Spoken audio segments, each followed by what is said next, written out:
Hi, today we are going to take a look at infinite linear oversampling or antiderivative oversampling. These two terms are the same, and we will simulate the effect of raising the sample rate of a nonlinear function to infinity and calculate the in-between samples that are being generated using linear interpolation. And first we will build a 2 times oversampler, which is going to use linear interpolation so we can compare things with. And this is the native form, the naive form, which is a really strong amplitude sine wave driven on 11,000 Hertz, which runs through a hyperbolic tangent function, which sounds pretty similar to a diode clipper.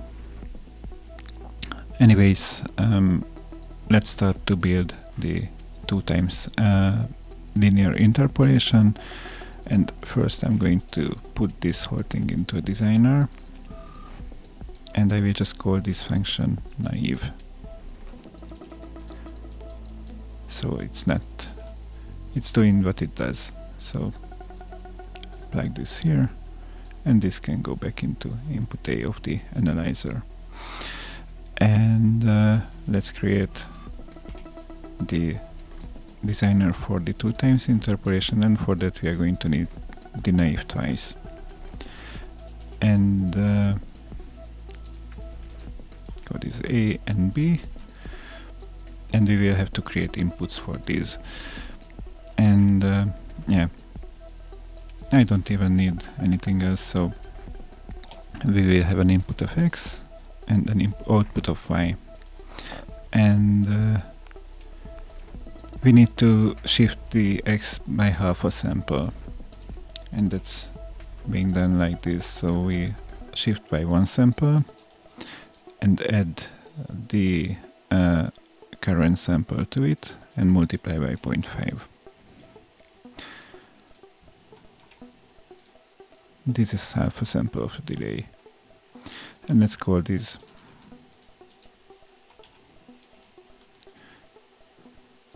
like this. So X comes in, goes into the previous and into the addition, and out goes Y. And we can plug this into the B input. That's it. And when we are ready, we need to combine this. So we shift once again by half a sample and shift the upper part by a sample.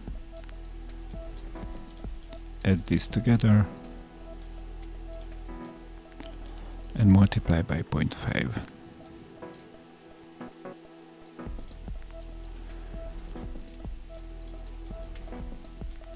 That's all. And this should work.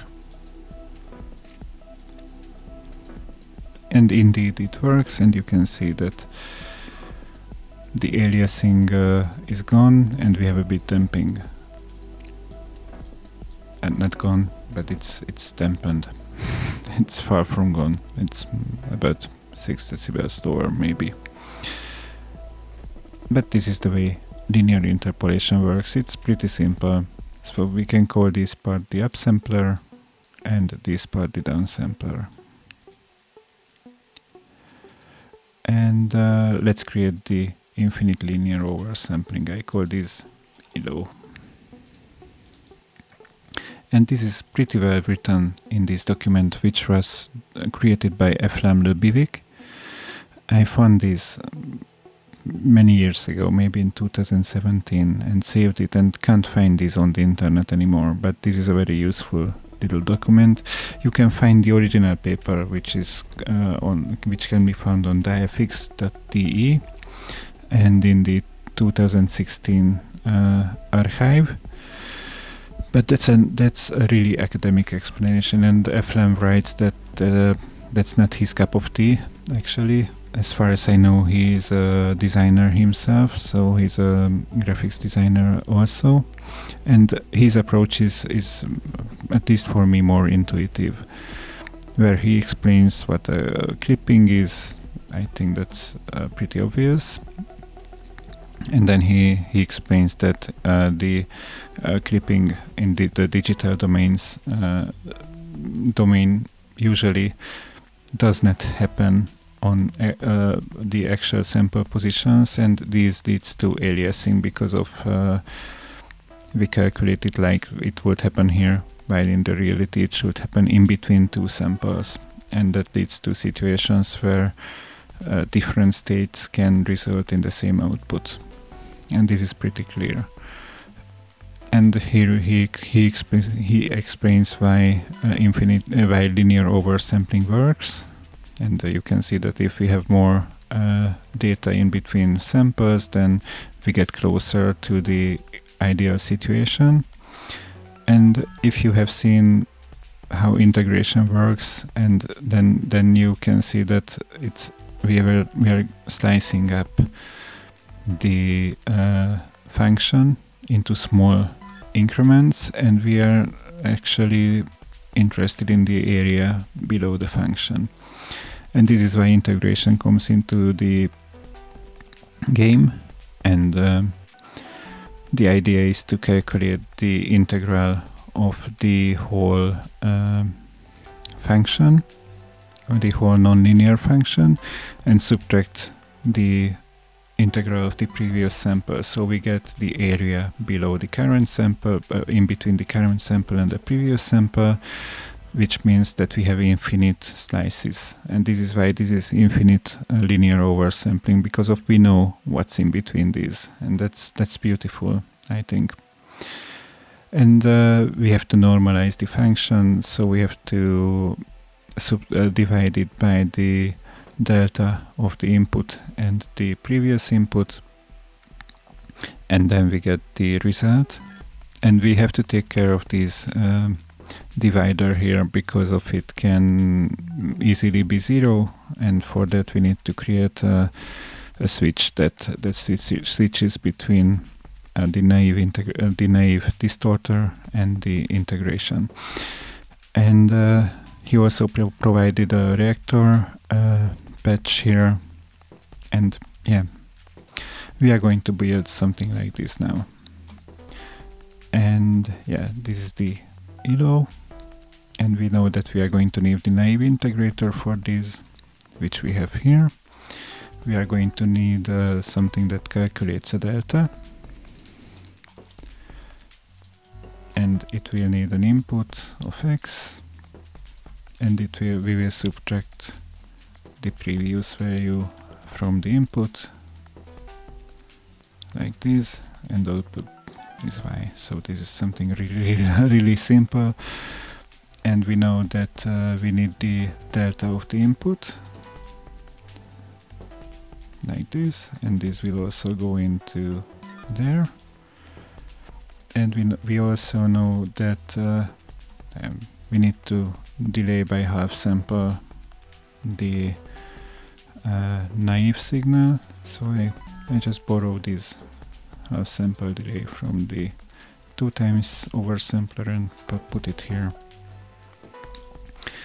And we also know that if the absolute value of the delta is going to be smaller than a value, a small value, let's say this 5 zeros and a 1, then we will output the naive value. This is fine. Everything looks fine. We only need the integral and the delta of the integral. So let's create a designer and calculate the integral of the hyperbolic tangent function, which we won't do, but we can ask Wolfram Alpha to tell it to me. So I tell him to integrate the hyperbolic tangent of x, and then it says me that it's the hyperbolic cosine of x and the natural logarithm of it.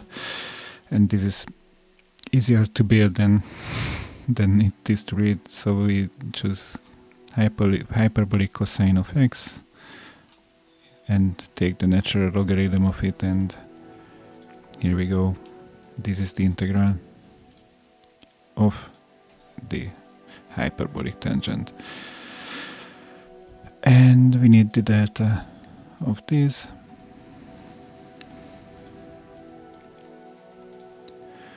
and we need to divide, I call this delta int, this by the delta, and this is when there is no 0, and we can output this, and basically this should be the infinite linear oversampling. Let's plug this into B, and some harmonics are gone. Let's go to the audible range. So this is the naive signal, and this is using infinite linear oversampling, and this is using 2 times oversampling. This does not look too much, but this is a lot, actually.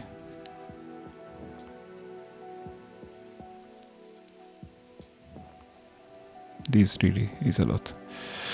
And yeah, probably Gabor is going to kill me for this move, but I can't help. But I want to show you how you can use Lua for all these things, because of it's easy to use. So let's say that this is the infinite linear TanH. So we will need inputs. The number of inputs is 1, the number of outputs is 1. And we can be sure that we need to initialize, and we need to process. And basically, let's start. I like to create object-like elements, so I create an object called. It's funny that the AI does know what I will write, because of I've written this obviously, so it knows what comes next. In this part, we create as many objects, as many polyphony we will have. And now we can create a function that will initialize our object. And I like to call this create. And this self term will require us to put the object inside. So here we will create the variables for this object.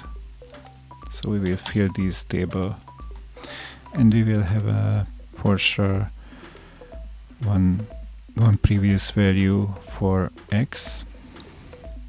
We will need to store one previous value for the integral, and one previous value for the naive. And what else do we need? I like to create one for the y for sure, and I don't know if we need anything else, then I will add it. But now we can initialize the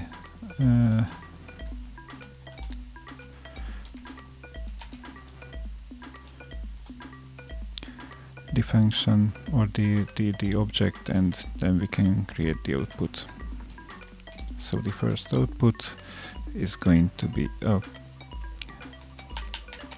I forgot to create the function itself.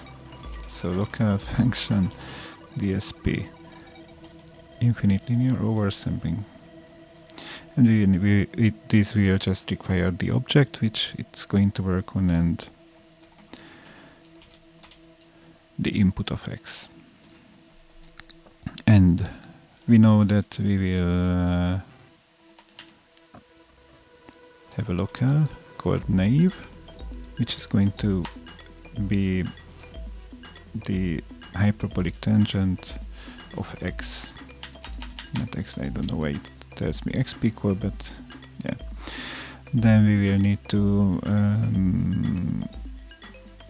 calculate the delta, and it's going to be equal x minus self, that's z, because the previous value of x is going to be stored here. Then we will need to calculate the integral, which is going to be, as far as I remember, the hyperbolic cosine of x, and that should go into the log.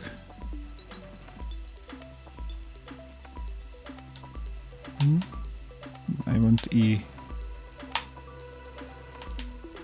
I don't know Euler's number from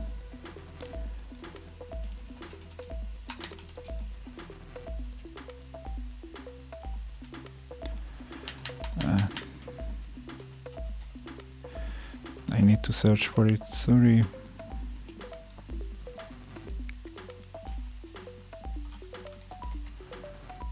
It's something like this.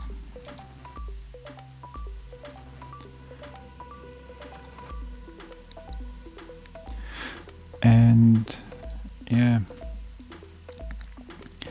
then we need the delta of the integral, which is the integral subtracted from the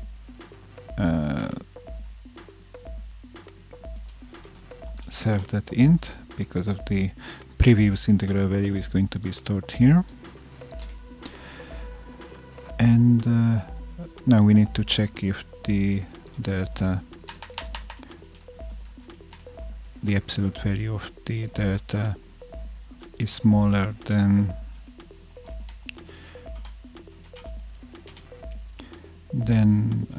and one more thing, here I'm going to define then self.y equals naive as self.y equals in delta divided by delta, and yeah, we need to update all the variables so that we can fill up these. So self.z equals x, self.int equals the integral, self.naive equals the naive. And I forgot about the half sample delay here by the naive, so we have to add self.naive to this and multiply by 0.5. And the function is going to be returning self.y. So what we return is what the output is going to be. So the first output should have the using this object, and this idx is just the index of the polyphony, and using the first input. That's it. You can close these, and we define the function, and this is how we initialize it and how we call it. And it's straightforward, and I hope this is going to work. So I copy this, create a Lua node, build it, it works, plug this into B, and it's the same, it's done. So I can call this ILO Lua. Incredible. Input, output.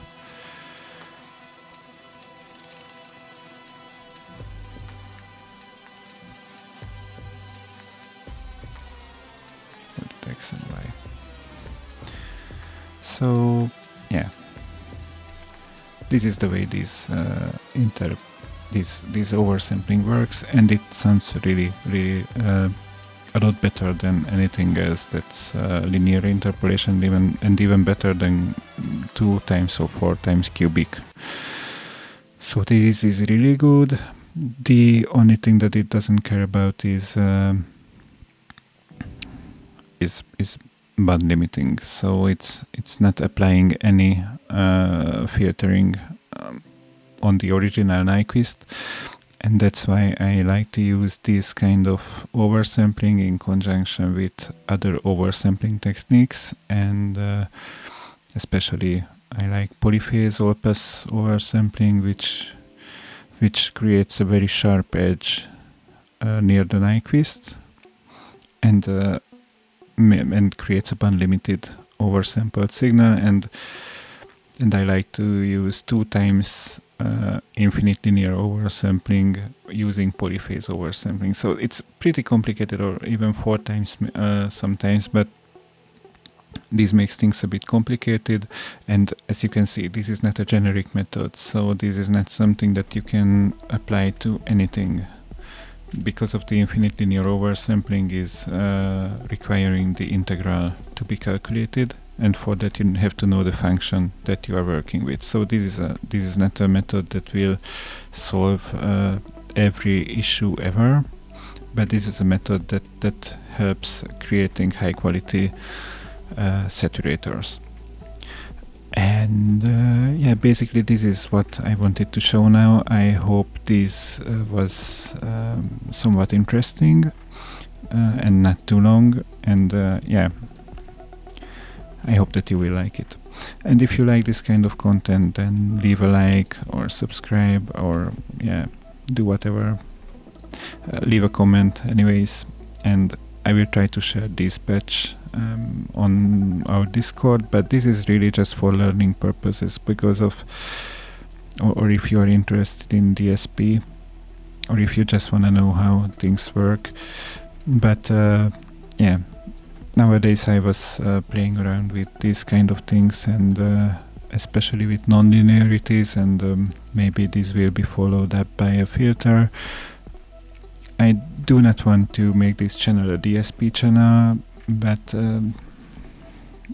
yeah, nowadays I do this and do lots of Lua programming, and I can't help myself. This is the way I can make videos, and I hope you will find this interesting. And yeah, thanks for watching. Bye bye.